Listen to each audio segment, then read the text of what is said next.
Et on est en direct jusqu'à 13h pour évoquer le festival Les Rendez-vous Soniques à Saint-Lô jusqu'à samedi. Avec nous, avant la pause, Anthony Hamel et Camille Loury, directeur technique et assistante de production, notamment en charge de l'accueil des artistes. Camille, alors quand on parle d'accueil des artistes, on évoque évidemment l'accueil là, aujourd'hui, sur le site d'un Thomas Dutronc, de Boule, de Jane Horseman, mais c'est quelque chose qui se prépare bien en amont.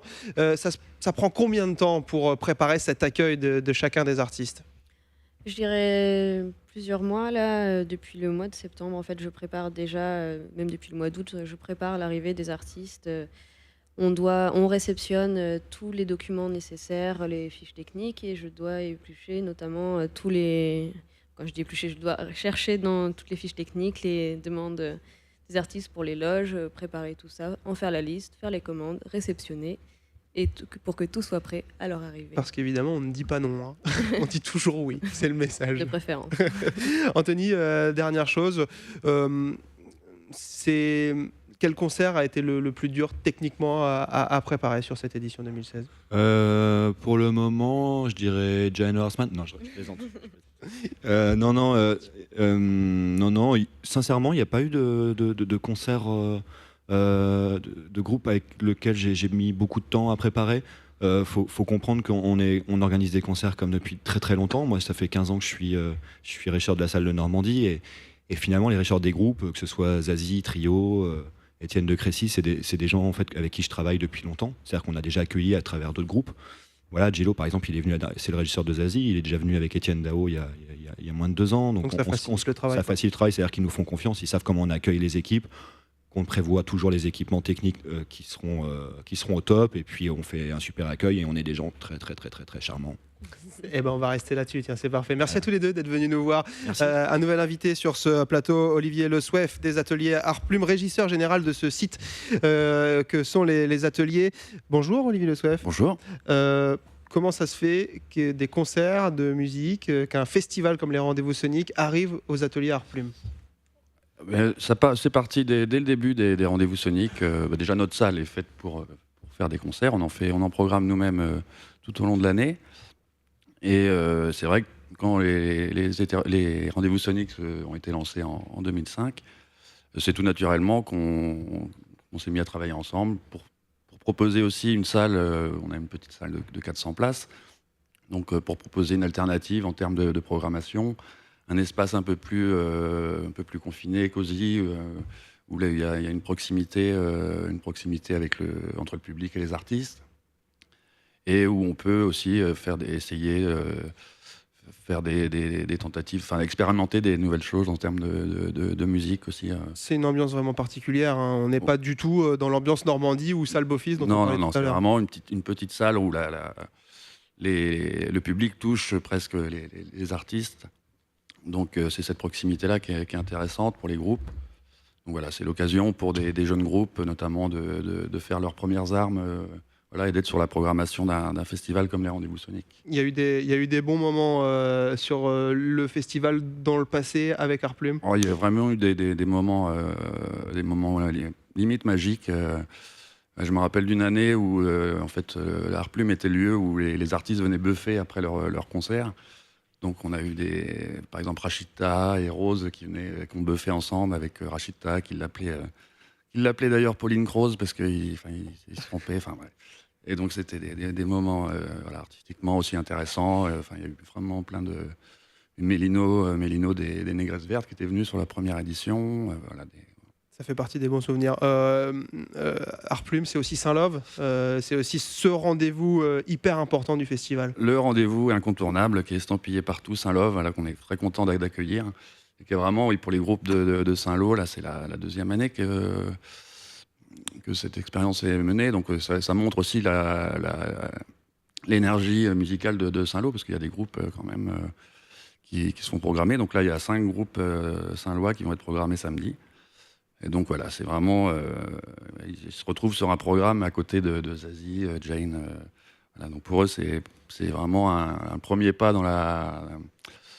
dans le monde professionnel de la musique. Et on l'évoquera longuement demain. Saint-Lô qui fera l'objet d'une longue discussion avec de nombreux invités demain, et notamment un de ces groupes Saint-Lois qui sera présent sur la scène des ateliers Art Plume. Le Colisée, Aloha Orchestra, Tropical Mannschaft, ça c'est ce soir, 21h30. C'est ça.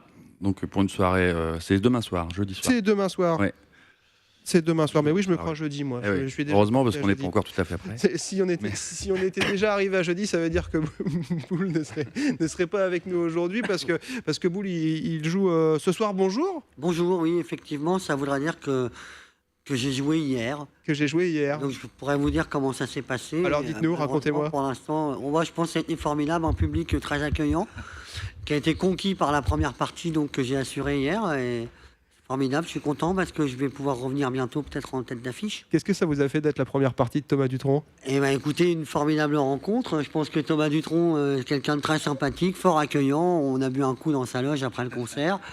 Et comme c'est un passionné de guitare et que je le suis également, on a une conversation assez intéressante qui nous a mené jusqu'au bout de la nuit, si bien qu'à l'instant présent où je vous parle, je suis encore un petit peu fatigué. Eh ben ça marche, on va revenir dans le présent. Boule, c'est ce soir en première partie de Thomas Dutronc. Racontez-moi, qui êtes-vous, d'où venez-vous? Eh bien, je suis Cédric Boule et j'arrive de Rouen, donc qui est en Normandie. Justement, je parlais tout à l'heure avec une des personnes qui étaient là, des invités précédents de l'émission, pour dire que maintenant, comme la Normandie était réunifiée, que ne constitue qu'une seule et grande région, peut-être que ça va permettre à des artistes comme moi qui étaient autrefois bas normands de venir un peu plus dans la Manche, et inversement, parce que je connais pas beaucoup d'artistes de la Manche ou de l'ancienne basse Normandie. J'ai l'impression que c'était deux régions très cloisonnées. Donc je suis ravi d'être ici. Voilà. Pour ceux qui ne connaissent pas l'univers de Boule, on va le découvrir dès maintenant avec un morceau que vous allez vous-même nous présenter. On part à la conquête des pizzas. Les pizzas, racontez-nous, il sort d'où ce morceau? Ah, c'est une chanson que j'ai écrite parce que j'étais parti sur l'idée d'un personnage qui est assez bucolique, on va dire, qui aime bien observer la nature, les oiseaux, les poissons, et puis qui se pose des questions parce que aujourd'hui, avec on appelle le dérèglement climatique, mais aussi d'autres phénomènes de pollution et tout ça, il y a des espèces qui disparaissent. Donc ce personnage, il s'inquiète, il a un point de vue un peu écologique et à la fois poétique sur les choses, et en face de lui, il a une personne qui s'en contrefiche et qui pense qu'à se gaver de pizza et qui représente un peu tout ce qui est la consommation abusive de choses dégueulasses, quoi, comme on en trouve dans tous les supermarchés ou dans tous les caddies quotidien. Pour découvrir l'univers d'un artiste, il n'y a rien de mieux que de l'écouter. Boule, les pizzas sur Tendance.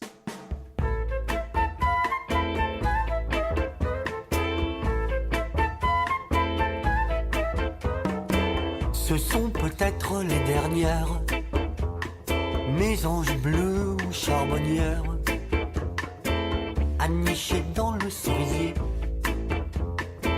Heureusement, j'ai mon réflexe.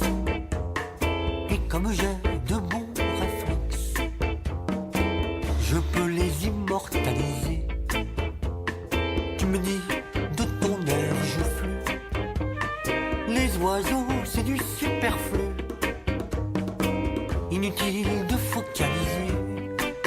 Toi ce que tu aimes c'est bouffer des pizzas, bouffer des pizzas, bouffer des pizzas.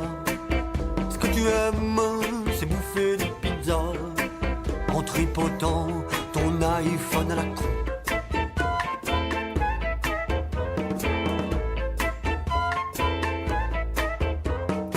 Ce sont peut-être les ultimes pêcheurs à l'âme maritime, visent le beau panorama.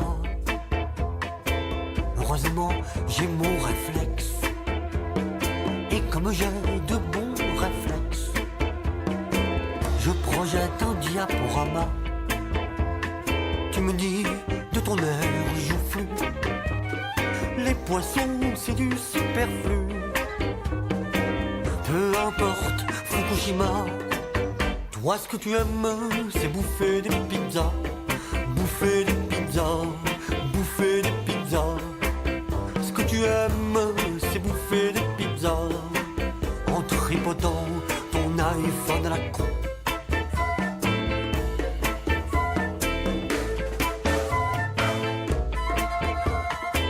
Tu me dis que je déraisonne, je te laisse avec ta calzone, en te souhaitant bon appétit. Ce que tu aimes, c'est bouffer des pizzas, bouffer des pizzas, bouffer des pizzas. Voilà, Boule, si vous voulez le découvrir sur scène, ça se passe ce soir au Rendez-vous Sonic en première partie de Thomas Dutronc. Alors, on l'a entendu, un univers bien particulier. Je lisais, je ne sais plus où d'ailleurs, protégé de San Severino. On est dans cet univers-là, hein, l'univers de San Severino. Oui, ça fait longtemps que San Severino me soutient. Et puis, j'ai eu l'occasion de faire beaucoup de premières parties avec lui. Et on a des points communs. On est aussi passionné de guitare, de chansons et essayer d'écrire des chansons qui parlent de notre époque et qui ont un peu de résonance, un peu de questionnement ou parfois même des petits coups de pied aux fesses quoi, sur certains sujets. Des festivals comme les Rendez-vous Sonic, c'est un vrai moyen de se faire connaître, de faire connaître son univers, de faire connaître sa musique. Oui, en tout cas, les premières parties, pour nous, c'est très important et intéressant parce que là, ce soir, c'est une jauge de 1450, je crois, c'est ça 1450 places. Bon, c'est évidemment des formats de salles dans lesquels je joue pas s'il n'y a pas une tête d'affiche. Donc, ça permet de rencontrer un public très large. Je l'ai fait avec San Severino pas mal de fois. Je l'ai fait notamment avec Barcella, Mathieu Barcella. Là, j'avais fait une première partie avec lui à Reims. Où pareil, à chaque fois, c'est une occasion de découvrir un nouveau public et d'élargir mes auditeurs, on va dire. Dernière petite chose, c'est quoi cette trouvaille, le site internet officiel, sitedeboule.com? Bah écoutez, sitedeboule.com, c'est parce que je l'ai créé tout au début qu'Internet est arrivé. Et comme je m'appelle Cédric Boule, Boule c'est mon nom de scène, on va dire. Et ça s'oublie pas. Donc sitedeboule.com, tout le monde comprend de quoi ça parle. Exactement. Merci beaucoup, Boule. Bon concert ce soir. Bonne première partie de Thomas Dutronc. Ce sera à la salle Beaufils. À la salle Beaufils ce soir à partir de 20h. Je serai là. Ne me décevez pas. Je serai au rendez-vous. Écoutez, je n'espère pas. Et puis venez me voir à la fin, qu'on discute un peu. Ça roule. Voilà. On fait un petit détour du côté des annonces emploi. C'est Tendance Emploi. Et puis juste après, Jane Horseman en live dans les studios de Tendance Ouest.